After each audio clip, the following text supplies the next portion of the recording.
Programa Triálogo. Oferecimento Logos Livraria. Promover o conhecimento é a nossa missão. Olá, esse não é um monólogo, não é um diálogo, é um triálogo. 3 pessoas trialogando sobre um assunto do seu interesse e o assunto de hoje é casamento. Mais especificamente, a festa de casamento. Existem noivos que se estressam tanto no planejamento da festa de casamento que acabam desistindo de casar. Mas para isso existem profissionais que trabalham com o planejamento desse evento. Você já parou para pensar sobre isso? Não? Então não saia daí, porque o triálogo começa agora!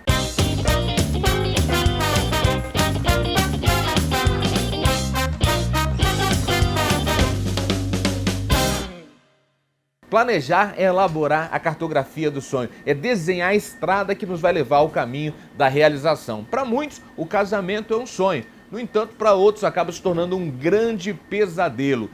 Para a gente compreender melhor esse universo do planejamento de um casamento, eu trouxe 2 cerimonialistas muito respeitadas e conhecidas no estado do Espírito Santo. Eu tenho aqui a Lorena Ombre e também a Loriana Simplício. Antes da gente começar a trialogar sobre esse assunto, eu gostaria que você assistisse a esse vídeo.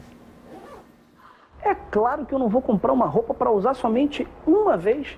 Para que eu vou comprar uma roupa desse tipo se eu nunca mais vou usar na minha vida? A não ser que depois de casado eu trabalhe como recepcionista de hotel. É claro que eu vou alugar, é muito mais fácil. Esse aqui não precisa ser esse não, mas eu vou alugar. Até porque tem que ser incrível, porque ela vai querer comparar com outros casamentos. Aliás, ela já está com essa mania. Toda revista de casamento que pega na mão, olha pra mim. Casamento real, ela teve coragem. Aí eu pensei, casamento real foi o meu. Vocês não sabem a quantidade de real que eu gastei nesse casório. E vocês perceberam que o príncipe William entrou na igreja todo de vermelho. Ela teve a cara de pau de olhar pra mim e fez... Você não foi ousado. Aí eu percebi outro detalhe, que o príncipe William colocou aliança na princesa Kate. Só que a princesa Kate não colocou aliança no príncipe William, porque o príncipe William não usa aliança. Aí foi minha vingança, eu falei. É muito estresse esse momento de preparação, né? Normalmente a noiva toma para ela, né? Ela acaba assumindo as responsabilidades a maioria das vezes e acaba também assumindo e guardando para ela esse estresse. E aí, normalmente, quando ela solta isso, é uma explosão e acaba atingindo não só o noivo, mas como a família toda, né? O noivo é figurante no processo? Em muitos casos. Digamos que hoje em dia a gente já tem alguns noivos mais participativos, né? Que participam efetivamente do processo.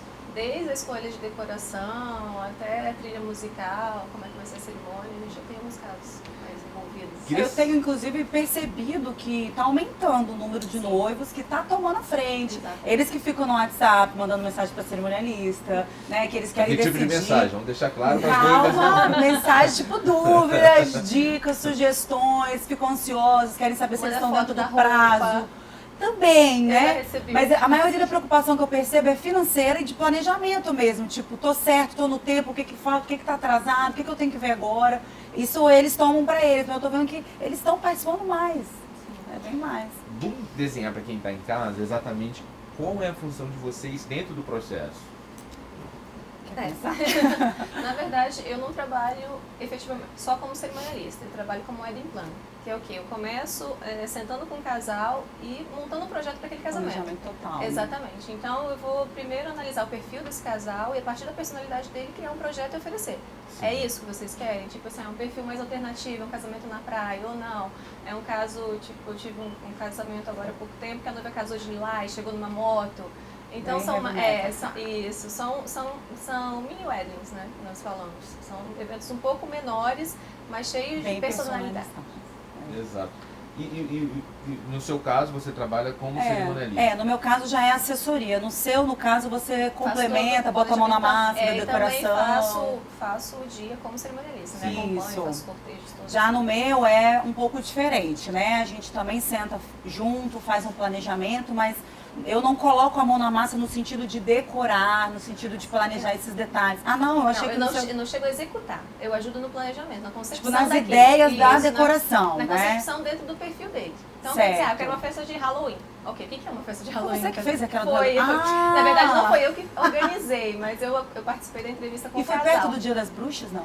Foi no dia 13, uma sexta-feira 13. Mas foi o noivo que propôs? Foi os dois. É porque se é uma proposição do noivo, é uma indireta, né? A gente se descuidar Tipo- um pouquinho melhor.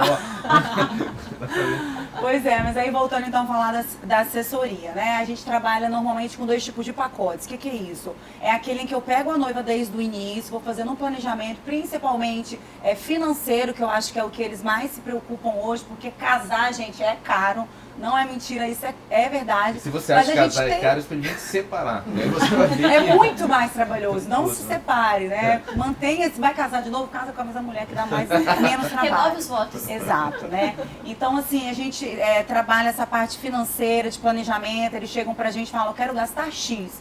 É realidade? Aí eu vou jogar na real. É realidade para esse número de convidados? Não, não é real. Vocês vão gastar mais, vão gastar menos nunca, mas mais sempre. Então a gente joga essa realidade. Olha, para isso que vocês querem, para esse número de convidados, nesse estilo de buffet, de espaço, a realidade é essa. E a partir dali a gente vai complementando, orientando os fornecedores, quais tipo de serviços e a ordem do que tem que ser contratado. Teve uma pergunta que veio pra gente. Eu geralmente faço essas perguntas no segundo bloco, mas teve uma que se encaixa tão bem aqui que eu vou No antecipar momento. isso aqui. Eu não vou revelar o nome da pessoa por uma questão de Certo. descrição. A pessoa perguntou o seguinte: se pegava muito mal no dia do casamento, ao invés de fazer uma recepção, fazer um churrasco com os amigos, um churrasco, um feijão tropeiro. Eu acho que vai, né? Eu acho que é sempre o perfil do casal, né, que tem que ser prevalecido. Mas nessa questão, o casamento não é um dia tão especial que ele deveria ser marcado com um evento diferenciado do que a rotina, porque no aniversário dele tem todo ano. Ele pode fazer um churrasco todos os anos. O casamento não é. Talvez seja um só. Não tô falando de Fábio Júnior. Não, a gente Tô falando espera de que pessoas seja um normais. casamento Sim, só. pessoas Mas eu acho que a gente tem que pensar na personalização do evento. Então não é um aniversário. A própria formatação, decoração, montagem já vai dizer que é um evento diferente, né? A própria decoração, o próprio bolo de casamento é diferente de uma festa de aniversário. E claro, o buffet de churrasco ele tem que ser feito de uma forma mais elaborada. Sim, mais elegante. Sem deixar de perder o perfil Do do churrasco. casal que é mais Esse descontraído. casal dessa noiva de Lilás foi buffet de churrasco, vazio. Sim. Foi de dia? Foi no final do dia. Eu já O fiz um casamento, também ao meio-dia. À noite, mas à noite Churrasco o buffet bacana. deles foi servido por volta das 19 horas. E eu tenho um outro em outubro que também vai ser barbecue. Sim. É De dia? Não, também nesse horário. É engraçado, Sim, o churrasco mas- normalmente Sim, sai mais de mas manhã. eles Já gostam- organizou um churrascão na laje, aquela coisa mais roots? olha, não para casamento. Também não, todos foram bem organizados. Assim, Tem uma questão, se a gente for analisar historicamente, muitos comportamentos e tradições foram se metamorfoseando ao longo do tempo, sabe? Em vários segmentos. No entanto, no casamento, a gente, por mais que tenha variação na decoração, na ambiência, você tem uma herança de século XVIII muito presente ainda na tradição, no ritual. Sim. Por que vocês acreditam que o casamento ainda carrega tantos elementos dessa tradição original? Quais elementos, assim, para eu me situar melhor? De pedir a mão ao pai, do pai entregar a noiva, a tradição filha. Da cerimônia, né? de Mais da vocês, cerimônia do que da festa. No caso, nossa herança ocidental, né? Neste caso. a gente porque se inspira muito. é bem variável de cultura para cultura. O brasileiro tem muito disso, dessa herança. Então, e são principalmente ritos religiosos. Existe uma tradição religiosa muito forte, só que a gente sabe com o avanço do tempo, né? A gente está no século XXI, as pessoas extremamente antenadas querem coisas diferentes e vão vendo e tem a possibilidade de enxergar o que tem fora daqui do Brasil. Porque querendo ou não só do Brasil, eu falo até mesmo de Vitória, a gente tem um universo um pouco limitado. Então, quando essas pessoas têm acesso a essas outras coisas, eu falo, por que não?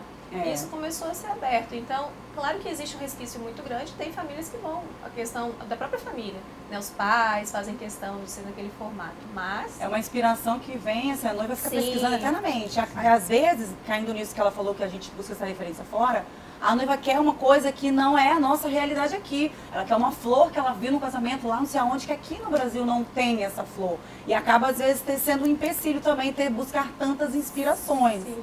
Né? E uma outra coisa que eu posso citar é uma referência muito forte que eu coloco assim, depois do casamento da princesa Diana, houve uma diferença muito grande. Até então as noivas não tinham tanta inspiração assim de noiva princesa, sabe? De coroas, de vestidos bufantes. Eram coisas menos, assim, nos anos 60, 70.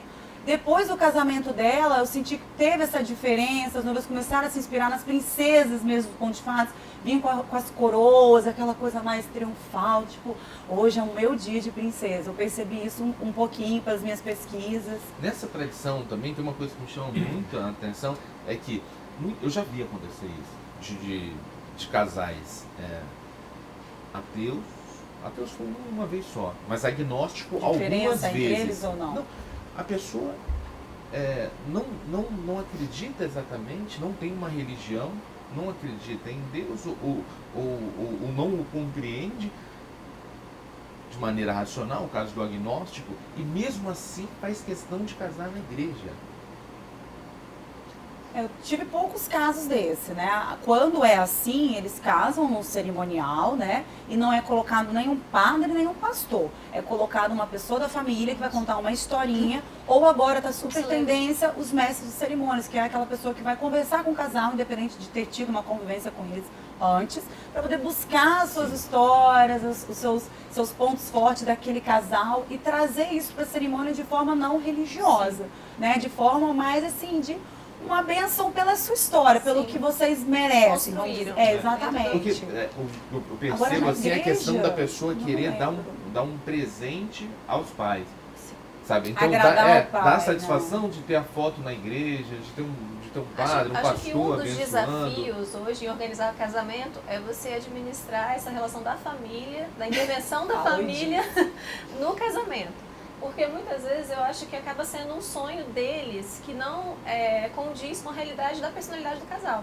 E isso é um dificultador. Não vou te dizer que atrapalha e tudo, mas você sabe que cria certos probleminhas. Porque, não, a mãe queria que fosse assim, não sei o que, minha mãe faz questão disso, minha mãe faz questão daquilo, não sei o que. E você vê na cara da noiva... E acaba sendo o sonho de quem, né? Sim, a noiva, tipo assim, você vê na cara da noiva que não. Então, eu tive esse casamento mesmo que foi muito diferente. No final, os pais falavam assim, pessoas de mais idade, né? Falavam assim, meus familiares falaram que nunca viram um casamento tão diferente. Saiu daqui assim, né? Tipo, felizes ou apavorados? Não, aí o pai falou bem assim, eu entendo que é uma nova geração, né? Tem um perfil diferente. Mas deu pra ver que apesar disso, ele respeitou muito o desejo dos filhos e tomou aquilo como uma coisa bacana, legal, apesar de ter fugido daqueles ritos. Você falando sobre a questão do celebrante, eu tenho um casal também que vai casar, quem vai celebrar vai ser um casal de amigos dos dois. Já tive também. Então, hoje em solução dia, pra você que tá sem... não tem uma religião e tal, que é uma solução diferenciada, tá aí as possibilidades. Sim, existem. A gente vai para um rápido intervalo, a gente volta no próximo bloco apresentando as perguntas que foram feitas pelo público. Não sai daí que as perguntas estão bem interessantes. A gente volta aí já.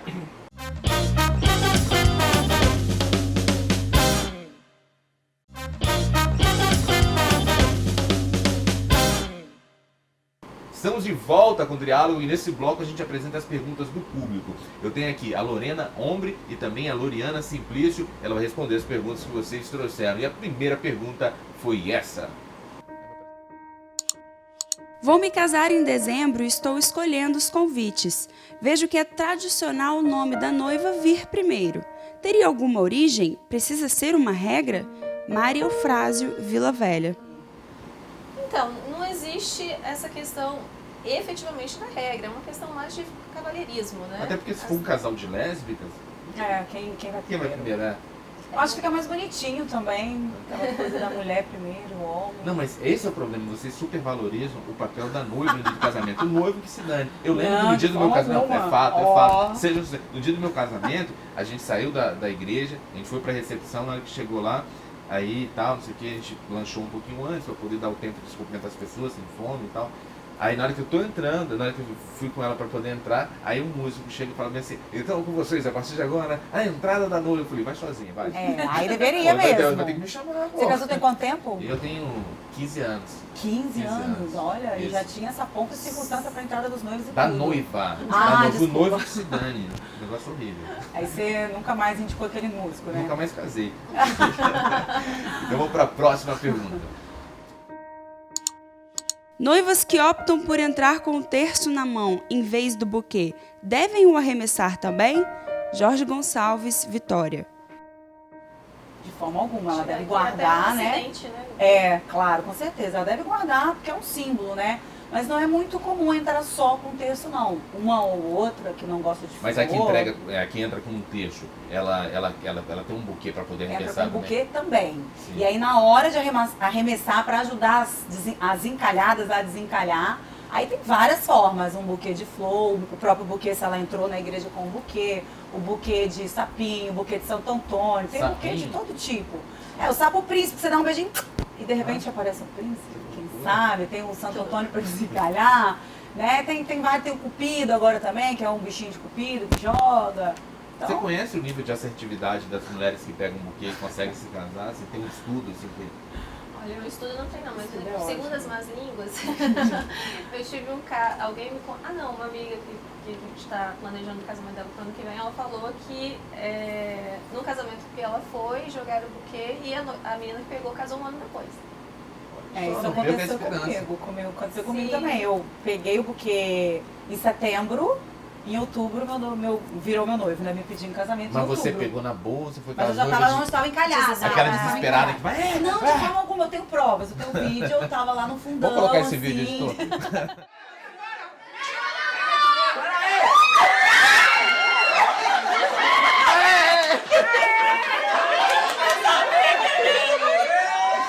Né, lá no fundão, sim, fazendo um movimento e tal, lá na Bahia, inclusive, fazendo só um volume, porque tinha muito pouquinho, assim, fazendo um volume. Tal. Aí o cara do meu lado, assim, sentado, falou assim, você vai pegar o buquê. Ele chega pra cá, eu falei, não, eu tô aqui só pra brincar. Não, você vai pegar o buquê. E eu no fundo, e a mulherada se matando lá, com foice e tudo. E de repente o buquê vem, eu só fiz isso, assim, que é muito engraçado. Aí pronto, foi aquela brincadeira toda com a família e tudo, e um mês depois, se viu obrigado, né, amigo? Tive que casei um ano depois, exatamente. Vamos pra próxima pergunta. No casamento da Preta Gil, ela teve 28 casais de padrinhos. Qual o número ideal de padrinhos e o melhor critério para escolhê-los? Júlia Rossi, Serra. Acho que 28 é muito desespero para ganhar presente. É uma soma considerável. Eu acho o seguinte, na verdade, a questão dos padrinhos não é simplesmente a questão do presente, né? É mais em relação à intimidade e o quanto esse casal faz parte da história, ou não do casal, né? Essas pessoas fazem parte da história. Tem que fazer do casal ou de um dos do noivo ou da noiva? O contexto seria os dois, né? Mas normalmente não acontece isso. Qual o número ideal que vocês acham? 28 não, mas assim, um número assim mais ou menos. Preta, ó, nada contra. Mas realmente 28 foi bem excessivo, né? A gente tem visto aí que as igrejas até estão proibindo, na grande maioria, esse excesso. E elas liberam aí de 4 a 6 casais de cada lado, né? 4 a 6 casais de cada lado. Mas eu acho chiquérrimo um casal que consegue pôr 1 ou 2 casais de cada lado. Eu acho luxo, lindo, chiquérrimo, porque é realmente aquele casal que faz parte da história dos noivos e que vai, a partir dali, ser cúmplice de todos os momentos, principalmente os ruins, porque é neles, né, nos momentos difíceis, que a gente vai ver realmente que são os amigos ali para toda a obra. Eles estão ali como testemunhas, né? Eles fazem parte desse momento. Para lembrar os noivos do juramento que eles fizeram lá, eu prometo isso. Então acho que é mais isso mesmo. Maravilha. Vamos para a próxima pergunta. Quanto custa, em média, um casamento para 200 convidados em um bom cerimonial atualmente? Roberto Calmon, Vitória. Bom, essa parte da conta é uma pergunta que todos os noivos, principalmente o noivo, pergunta na primeira reunião. Mas quem paga a festa não é o pai da noiva? Não muito bem, Não mesmo. Acho que hoje a grande maioria, eu até já falei sobre isso, tradição é o próprio tradição. casal. Vamos manter essa tradição. Bom, problema dos pais da noiva, né? Então, essa parte da conta, realmente é uma coisa que os noivos perguntam logo no início. Quanto que eu vou gastar para fazer essa festa? Eu calculo uma média por baixo de 250 a 300 reais por convidado por baixo. Uma festa básica, sem o open bar, sem o espumante. 250 a 300 reais por convidado. Você tem 200 aí, você faz essa conta e vai chegar ao número mínimo que você vai gastar na sua festa. Aí depois vem os agregados. Eu quero um chinelo, eu quero uma identidade visual mais personalizada, eu quero o espumante, eu quero o open bar, eu quero o uísque, eu quero vodka absolute. E isso vai agregando e encarecendo, saindo desses 250 reais por pessoa. Lembrando que esses 250 envolvem outros custos, não só o buffet. Sim. Não, tudo. É um custo geral. Qual foi o casamento que saiu mais caro para vocês, assim, por pessoa? Os noivos têm sido um pouco mais econômicos. Você lembra de um que foi R$1.000 por pessoa? Não, aqui em Vitória não. Acho que em São Paulo sim, até 1.500 a 2.000. A gente chama de casamento ostentação, né? Casamento é me seguir. É, tipo isso, casamento ostentação, né? Mas aqui não, acho que o máximo é 500 por convidado, que é né? um bom... Aí você convida 3 pessoas. Super plus, Paulo. Vamos para a próxima pergunta. Qual a antecedência ideal para iniciar o planejamento de uma cerimônia de casamento? Gisele Rocha, Vitória. Depende muito do casal e do que eles imaginam como casamento. Por exemplo, esse casal muito diferente, eles me procuraram como 3 meses antes do casamento. Sim. E foi tipo, aí quando eu olhei, aí ela falou alguma coisa, etc. Mas o que aconteceu? Ela era uma noiva extremamente diferente, já estava pensando em casar há mais ou menos um ano, sim. Só que tudo que ela buscava não condizia com o que ela queria. E a gente tem um pouquinho desse problema, digamos assim, uma certa deficiência para pessoas diferentes no mercado, né? Que chega uma pessoa muito diferente, você deve saber, quando chega uma cliente muito diferente, você tem dificuldade de conseguir alguns fornecedores e etc. Se encaixem no perfil. Então, foi 3 meses, mas depende muito do tipo de casamento que esse casal quer. Claro. Né? Então, o ideal para pessoas que pensam em casamentos mais tradicionais, que acho que são bem detalhistas, sim, querem pesquisar muito, trabalham com um ano de antecedência, até por uma questão financeira também, porque esse planejamento financeiro veio a partir de decidir casar. E agora? Orçamento. O que fazer, né? Exatamente. Eu tenho casais que já estão fechando para 2017, ou seja, já é uma antecedência mesmo, de 2 anos. Mas como você teve esse de 3, eu tive uma agora, que fechou semana passada, que casa no início de dezembro. E casa num dia de semana pela falta de opção de sexta e sábado nos buffets e cerimoniais. Vamos para a próxima pergunta. O padre que irá celebrar nosso casamento vetou a trilha sonora proposta por conter músicas pop e sertanejas. É uma posição da Igreja Católica ou deste padre em especial? Adriana Fernandes, Cariacica. A gente tem enfrentado algumas dificuldades nas igrejas, principalmente católicas, né, em relação à música. Eu posso considerar pelas inúmeras igrejas que eu já passei, que não é da igreja, pode ser, né, não sei o seu caso, mas pode ser que seja ou da comunidade e do padre, ou só da comunidade daquela paróquia. Mas existem igrejas que permitem, mas é claro que isso tem que, a noiva tem que ter um traquejo também, tipo, poxa vida, você escolheu casar numa igreja, você quer botar um funk, botar uma Anitta pra tocar?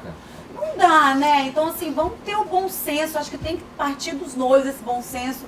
Tudo bem, o padre não deixou, que o padre não me escute, mas se o padre não permite, poxa, mais uma ou outra, ele não vai parar a sua cerimônia e falar, para tudo, não vou fazer o casamento. Eu acho que assim, tudo tem um jeito, tem que conversar, tem que fazer, sem muitas imposições. Mas se você resolveu casar na igreja católica, e tem essa regra, para que confusão, né? Faça debaixo dos panos uma outra música, que não seja uma Anitta ou uma Muriçoca, né? Uma música mais tranquila. O pop, por exemplo, o sertanejo, a gente tem visto na igreja católica. Então, qual foi a música mais assim, diferenciada que você já viu no casamento? Particularmente não tenho realizado casamentos em igrejas, né? Os meus são mais alternativos. Exatamente, bem alternativos. Então rola de tudo, né? Rola. Esse casamento em especial foi totalmente distinto. A noiva entrou com uma trilha sonora de Guerra dos Tronos, né? Game of Thrones. Sim, e ela entrou com essa trilha. Teve uma brincadeirinha, obviamente, com a marcha nupcial. Ela entrou com quem? Ela entrou com o irmão. Então, tive um também que entrou com uma música do Elvis, com Suspicious Mind, que também, esse foi emocionante. Foi muito bacana. Realmente a música é fantástica. Então, é muito do perfil do casal. É o que a Loriana falou. Se você opta por um espaço que tem restrição, um espaço não, porque a questão religiosa conta muito. Se você vai para um espaço, ele tem uma série de ritos. E não é só para essa questão de música, não. Hoje em dia é questão de ornamentação, tem inúmeras regras. Eu até brinco porque na minha época que eu frequentava a igreja católica, etc., a gente não tinha muita restrição para nada. E eu fazia parte da equipe de canto e tudo, e a gente não tinha. É por isso que perdeu fiéis como você. Regras são importantes. A questão é que eu acho que tem que estar moldado. Obviamente tem que haver bom senso no casal. Foi o que a Lorena falou. Você não pode chegar com qualquer canção achando que você vai dentro de um templo levar aquilo. Então você tem que ter bom senso. Que vai Eu bom tive um senso. problema, inclusive, no meu casamento. Eu casei na igreja católica tradicional, um padre super tradicional e buscado pelas noivas. E eu coloquei uma música, tipo, em off, assim, né? Mais ou menos escondidinha, mas não direto com o padre. Porque as noivas que casam na igreja católica, elas não fazem reunião direto com o padre, normalmente. Elas fazem com uma pessoa responsável da igreja, o casal, a tiazinha, que a gente chama de tiazinha. E aí eu coloquei a música para as alianças entrar, que é Missão Impossível. E aí entravam seguranças, né, pra ver se estava tudo certo, se a aliança podia entrar. E aí entrou o meu sobrinho de 9 anos com a maleta e o padre, desesperado no altar, pegou na minha mão. Cadê as alianças? Eu, calma, padre, cada maleta.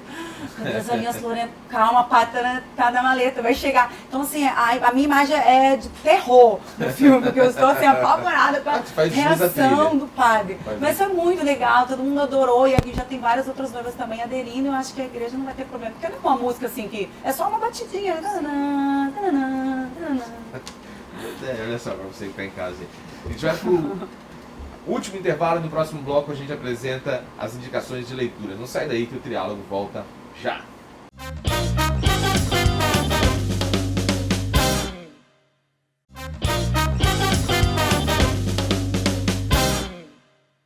Estamos de volta com o Triálogo, que nesse bloco apresenta as indicações de leitura para você.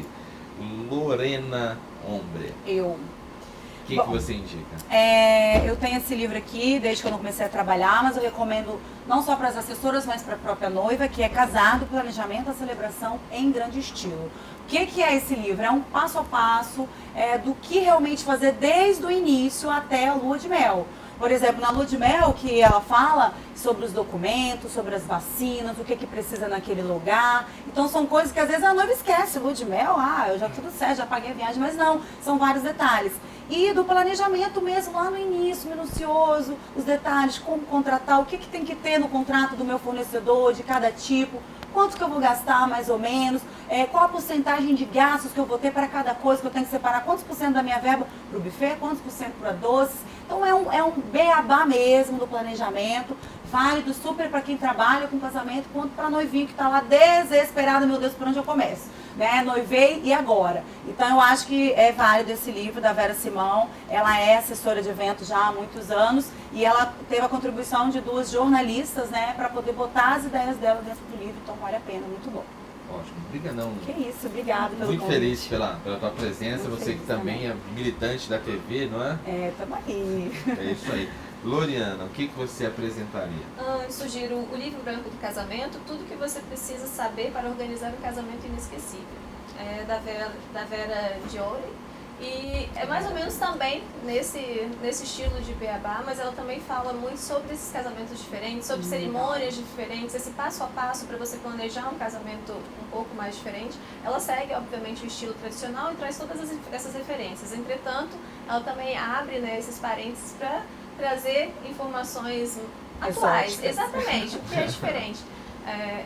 Nesse aspecto de casamento. Então vale super a pena. É um mundo de possibilidades, né? A gente costuma falar que casamento é um mundo de possibilidades. E o que vale a pena é colocar a sua personalidade nele. É o seu dia. Obrigadão mesmo de ter vindo, tá bom? E muito obrigado para você que está em casa, que nos presenteou com a tua audiência. Se você tem ideia de um tema bacana para a gente conversar aqui, você vai lá no nosso Facebook, facebook.com/triálogo na TV, deixa a sua indicação de tema, de entrevistado que a gente vai fazer o programa. Você pegou o programa pela metade, eu perdi o programa, poxa, eu queria ter visto o início, não tem problema. Você vai lá na página imagem.tv.br/triálogo, lá tem essa edição na íntegra e todas as outras edições que a gente fez. A gente vai agora, mas volta numa próxima semana com um novo tema. Até!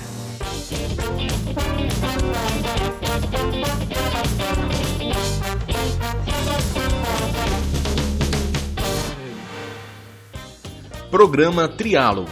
Oferecimento Logos Livraria. Promover o conhecimento é a nossa missão.